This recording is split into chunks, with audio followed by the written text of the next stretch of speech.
Ini madhab Syadzili. Kita semua tentu Syadzili karena kita semua ngaji kitab Hikam. Kita tahu kitab Hikam itu muridnya Abdul Abbas Al-Mursi. Abdul Abbas Al-Mursi muridnya Syekh Abdul Hasan apa? Asy-Syadzili.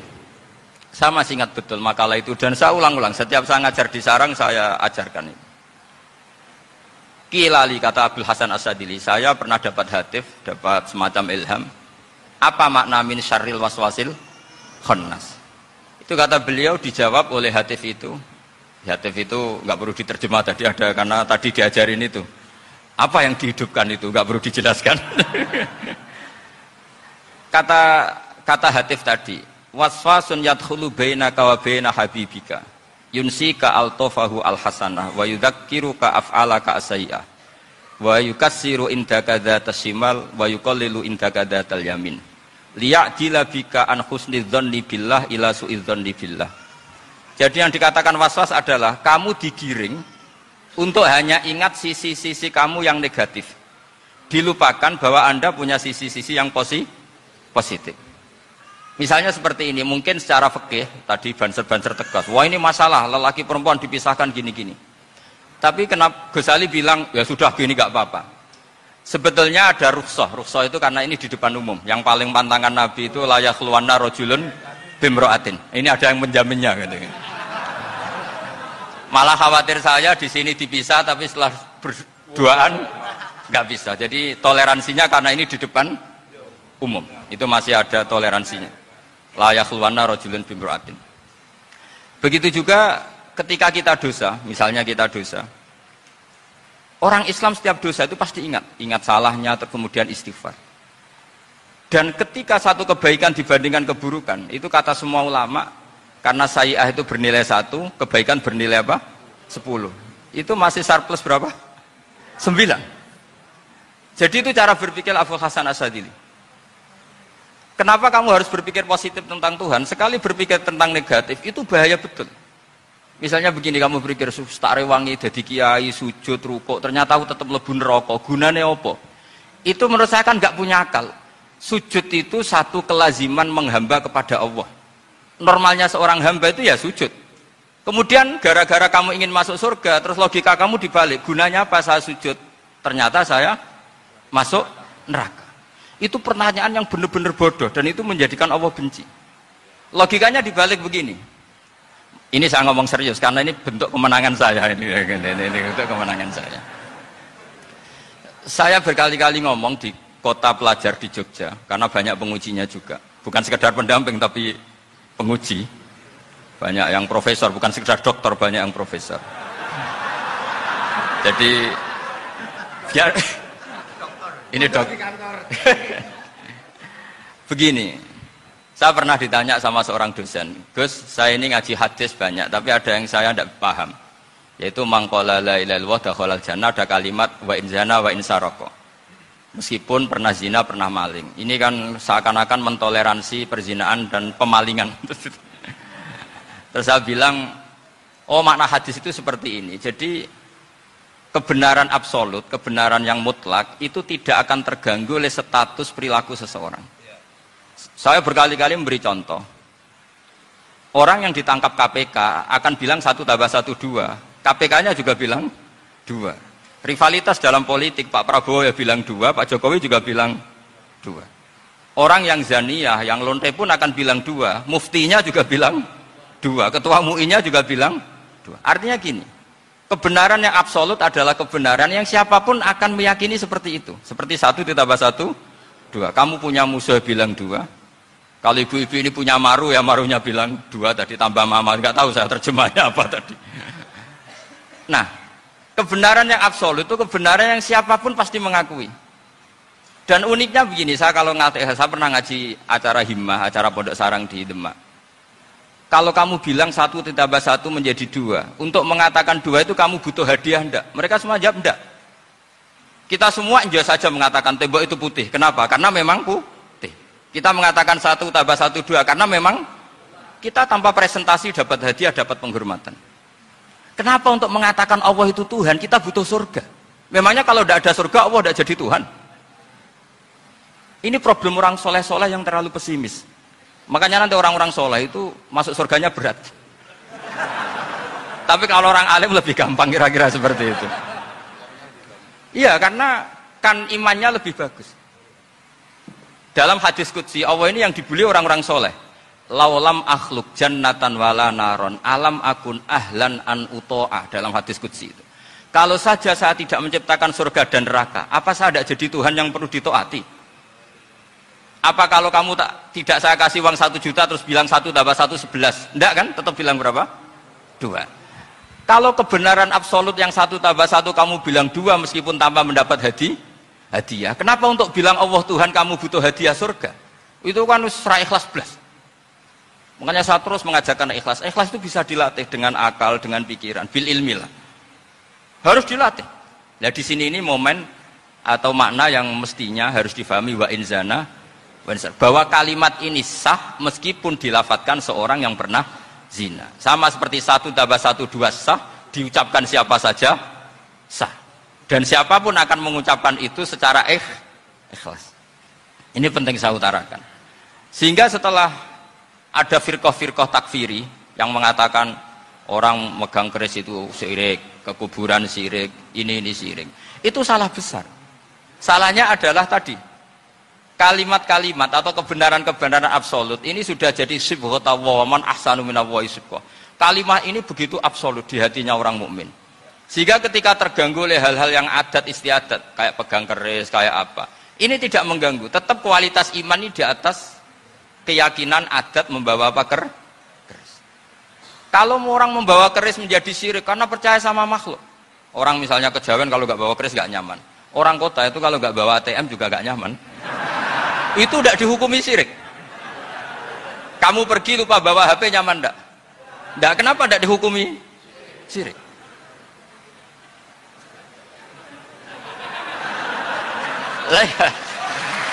Jadi ini logika-logika. Jadi makanya ini Gus Reza boleh ngeritik saya itu berkali-kali bilang saya termasuk ulama yang mau bikin gerakan cangkem elek.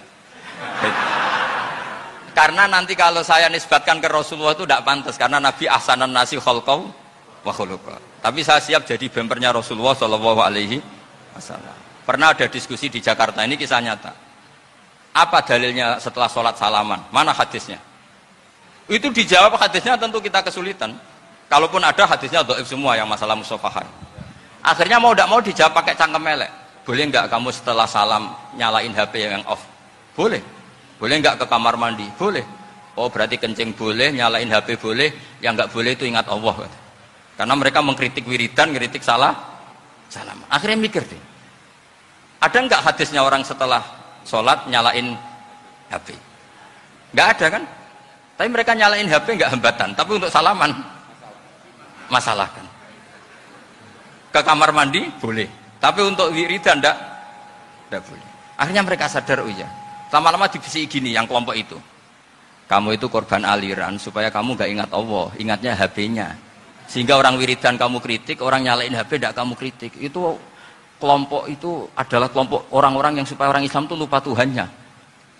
Itu gerakan cangkem elek, tapi jadikan orang sadar.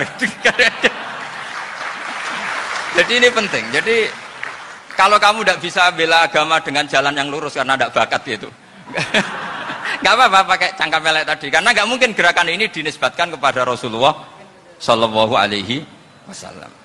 Kalau soal sanad, saya punya sekian sanad tentang itu, tapi tidak usah kamu ikuti. Ada orang tanya, ya Pak Kiai kalau setan dibakar di neraka panasan enggak? Ya panasan. Lo kan setan dari api, ngapain harus panasan? Kan materinya sama. Terus Kak Kiai tadi gak kesulitan, dia ngambil pasir, disawur di wajahnya. Wah sakit Kiai, kamu kan dari tanah, kena tanah kok. Jadi itu ada sekian, artinya gini ya, kalau kesulitan jawab pakai baik-baik ya sudah pakai cangkem elek itu aja kan.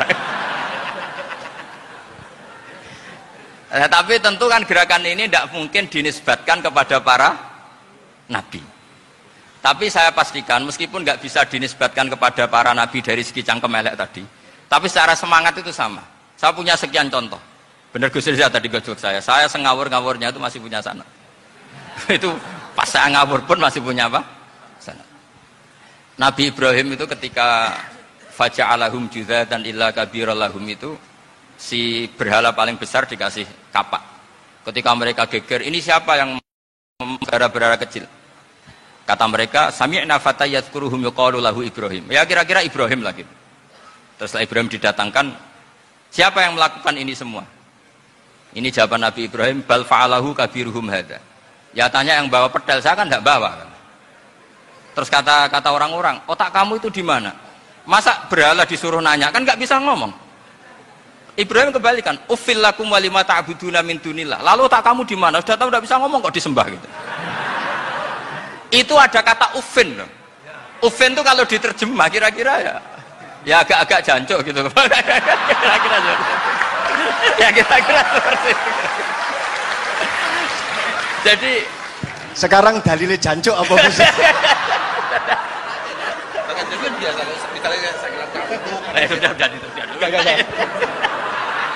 Gimana?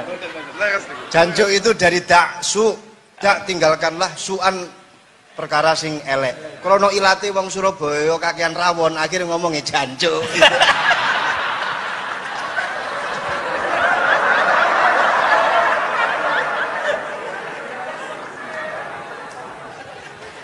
Jadi mulai dulu melawan kebatilan itu harus pakai logika yang vulgar.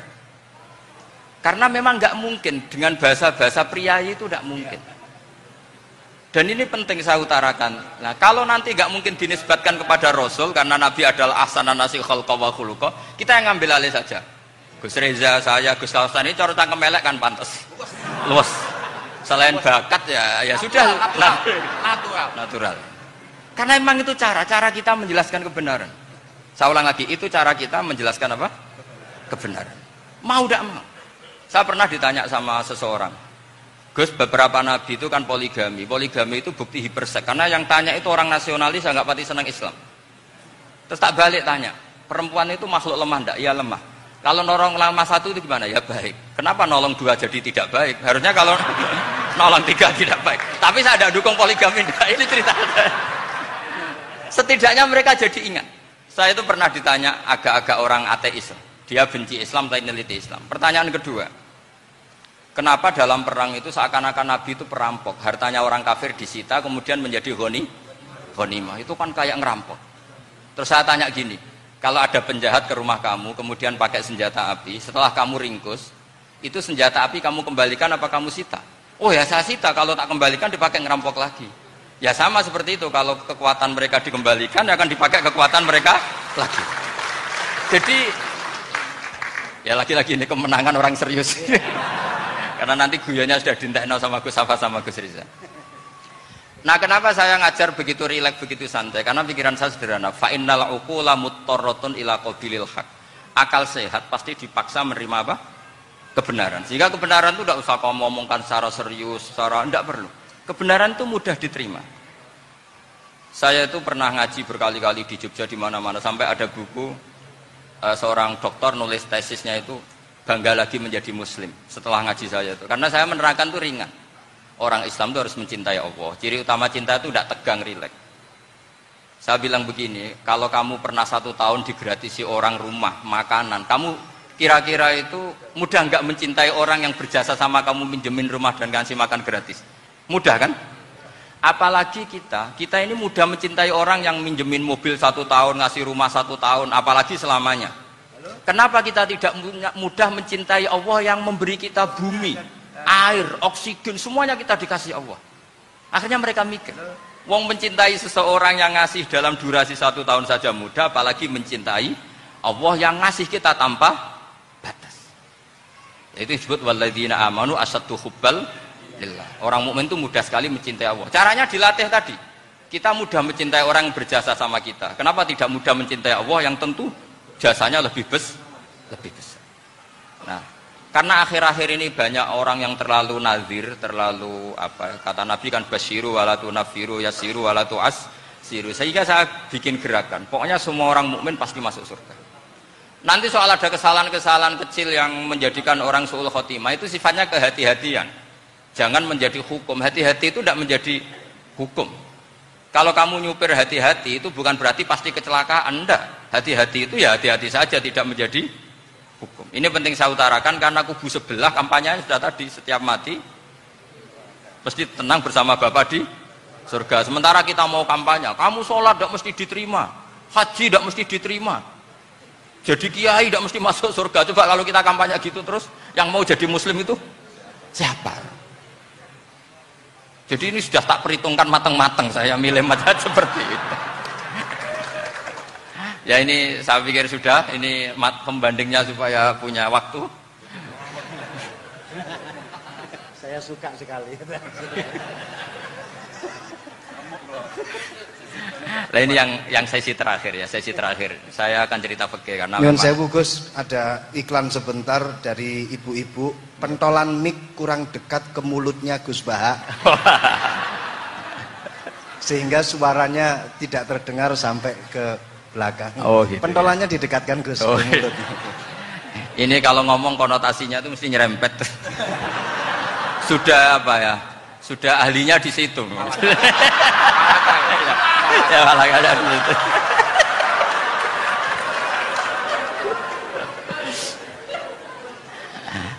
Dalam sesi terakhir saya cerita pentingnya pembanding. Imam Rafi'i itu yang ngarang kitab Muharrar. Kitab Muharrar ini adalah ringkasan dari kitab Al-Wasit. Al-Wasit itu karangannya Imam Ghazali. Al-Wasit sendiri ini khas ngaji NU, karena NU maknanya Nahdlatul Ulama, gerakan para ulama.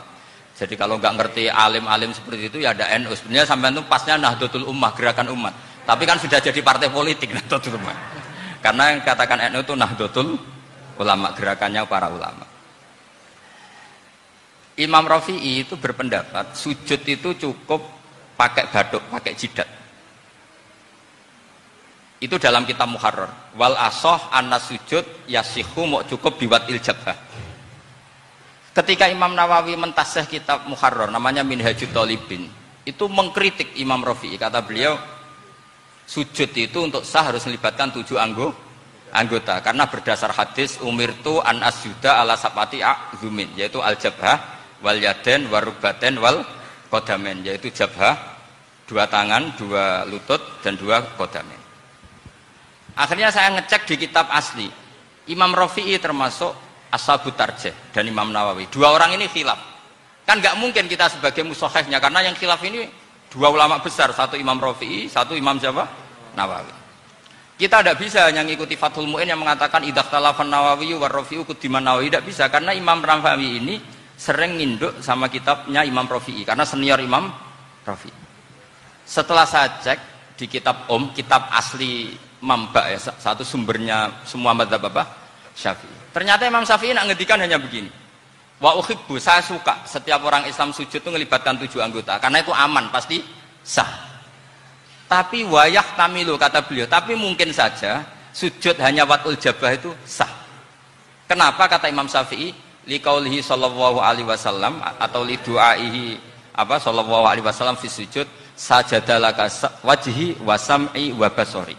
Nabi ketika sujud itu hanya berdoa, ya Allah sujud kepada engkau wajhi wa sam'i wa basari. Nabi tidak menyebut wayadi wa rubati wa qadam. Sehingga saya berkali-kali bener kata Gus, saya ini pembela umat sing sujude 7 anggota ya tak lem pantes dadi Rais Suriah. Gitu. Yang sujudnya batuk tok ya tetap sah ngikuti madhabnya Imam Rafi'i, meskipun itu tidak saya anjurkan, tentu tidak saya anjurkan. Alasannya Imam Syafi'i tadi, Rasulullah pernah berdoa dengan kata-kata sajadalaka wajhi, bukan diteruskan wayadi warubati wakoda. Sehingga fal khilaf huna bakin ala khiddati kalau dalam bahasa fikih. Khilaf biar tetap sesuai aturan khilaf masing-masing, nggak perlu kamu menggugurkan pendapat Rafi'i yang mengesahkan sujud hanya pakai jabah. Ini penting karena tadi seperti saya katakan, yang sujud anggota itu ya masuk swarga mergo pintere, sing nganggo bathuk tok yang bu swarga mergo gobloke tadi, karena aksaru ahlil jannah al-bulhu. Nah ini madhab saya, jadi saya itu ingin umat Islam itu baik-baik saja. Ya, karena tidak mungkin, nah kita tidak bela Islam di zaman akhir tidak mungkin, kan tadi kubu sebelah kampanyenya sudah seperti itu. Kalau kita ngomong ikhtiyat, kiai ra mesti mlebu swarga, sing salat ngethuk ra mesti husnul khotimah, wah kan jadi repot. Saya ini pengagum teori ikhlas, dilatih bil ilmi, saya ulang lagi, dilatih bil ilmi. Saya ini malu. Malunya tadi, saya mengatakan 1 tambah 1 2, itu meskipun tidak ada yang memberi hadiah, tetap saya katakan 2. Saya mengatakan air itu dingin, tidak ada yang ngasih hadiah, saya akan bilang kalau air itu dingin, kalau api itu panas. Untuk hakikat-hakikat seperti itu saja saya jujur tanpa ingin imbalan. Tapi ketika hakikat mengenai Allah kok saya minta imbalan surga dan neraka, ini apa-apaan? Kira-kira gitulah, Rois Suriah macam apa gitu.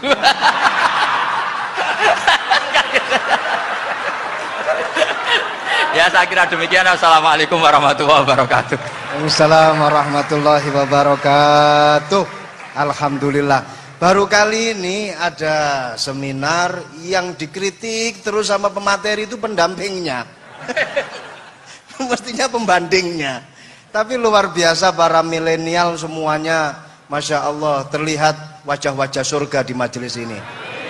Walaupun toh yang hadir tidak semuanya milenial, ada pos milenial juga di sini. Ada yang Gus dan juga ada yang Kiai. Kalau Gus biasanya kan masih bisa tolah-toleh, kalau Kiai harus fokus. Tapi yang paling fleksibel di PWNU Jawa Timur, yang paling enak itu adalah beliau, Kiai Haji Agus Ali Mazhuri. Enaknya pripun? Dadi Kiai ya iso, dadi Gus ya iso. Itu posisinya paling enak di antara pengurus-pengurus yang lain. Tepuk tangan untuk beliau, nggak apa-apa. Langsung saya buka pertanyaan, yang ditanya 2 orang, jangan pendampingnya. Yang ditanya 2 orang. Kalau nggak Gus Baha, Gus Kausar. Saya hitung sampai 10, nggak ada pertanyaan, kita tutup dengan doa. 1, 10. Ada yang 2 mawon nggih, pertanyaannya 2. 1, monggo. Yang perempuan, saya ingin yang perempuan, monggo. Sudah 2. Silakan.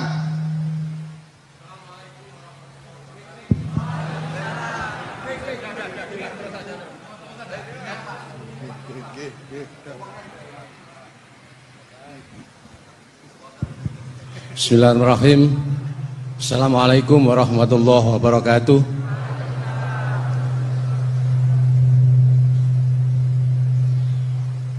Yang saya ingin tanyakan kepada Gus Baha, saya itu sering ngaji lewat YouTube panjenengan Gus.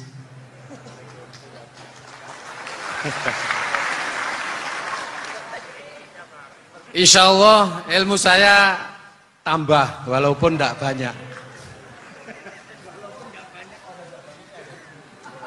Yang saya tanyakan, nopo ilmu kula niki barokah?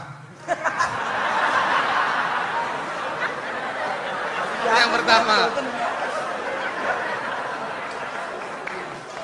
karena saya ngaji lewat YouTube panjenengan, saya tidak izin. Untuk itu hari ini saya izin panjenengan, mudah-mudahan ilmu ingkang saya dapat dari panjenengan niku saged barokah niku Gus. Terima kasih. Wassalamualaikum warahmatullahi wabarakatuh. Waalaikumsalam warahmatullahi wabarakatuh. Langsung mawon Gus nggih, yang satunya dulu. Siapa aja? Oh gitu. Monggo Gus. Itu tetap barokah dan kebaikan itu mah enggak perlu minta izin. Kalau kebaikan minta izin jadi repot. Jadi kalau dalam kitab fikih disebut iktifaan bil idzni syar'i, karena syara akan selalu memberi izin sama kebaikan. Itu udah hanya masalah YouTube sampean. Tadi melihat wajah Gus Ali ibadah, pamit dulu. Nanti kalau ada orang alim lewat mau lihat juga pamit dulu. Lama-lama mau baca sholawat, ya Rasulullah pamit dulu mau baca sholawat. Jadi semua kebaikan itu cukup iktifaan bil idzni syar'i. Ya jelas ini ya. Oke, terima kasih. Jangan lupa pulsane tuku dhewe lek ndelok YouTube. Wifi-nya juga jangan nyolong. Harus passwordnya izin kepada yang punya wifi. Baru nanti 100% barokah. Mbak yang belakang bisa berdiri. Yang mau tanya tadi. Ya, silakan. Bismillahirrahmanirrahim. Assalamualaikum warahmatullahi wabarakatuh. Mohon izin Yai Gus, saya di sini mau tanya, selain sebagai pelajar santri, saya juga sebagai seorang mahasiswi di salah satu universitas di Surabaya. Yang saya tanyakan sebagai pemuda milenial, kita semua tahu bagaimana keadaan demokrasi negara Indonesia saat ini. Yang saya tanyakan bentuk dari hubul waton minal iman. Hubul waton di sini, bolehkah saya sebagai seorang mahasiswi menyuarakan pendapat saya, berjuang bentuk ijtihad demi keadilan berupa demonstrasi.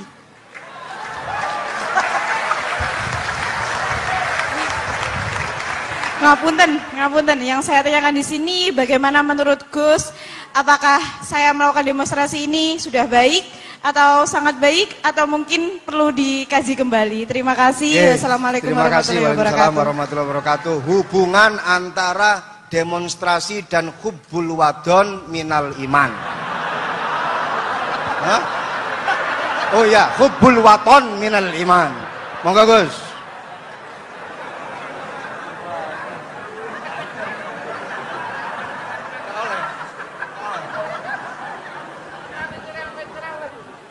Ini benar-benar ahli. Begini kan, demonstrasi itu kan makna pokoknya itu kan apa? Memperlihatkan. Makanya demonstrasi kekuatan maknanya ya show, ya, memperlihatkan satu apa? Kekuatan. Sehingga kalau dalam Islam itu ya fleksibel, asal itu tidak merugikan orang lain, tidak anarkis, tidak mandorot bagi kelompok lain tentu boleh. Bahkan kalau tidak apa? Menyuarakan suara kita tentu dengan cara-cara yang tetap islami ya. Itu malah kita disalahkan karena berarti tidak ikut bertanggung jawab terhadap proses bernegara. Tapi tentu disuarakan secara konstitusional dan secara baik.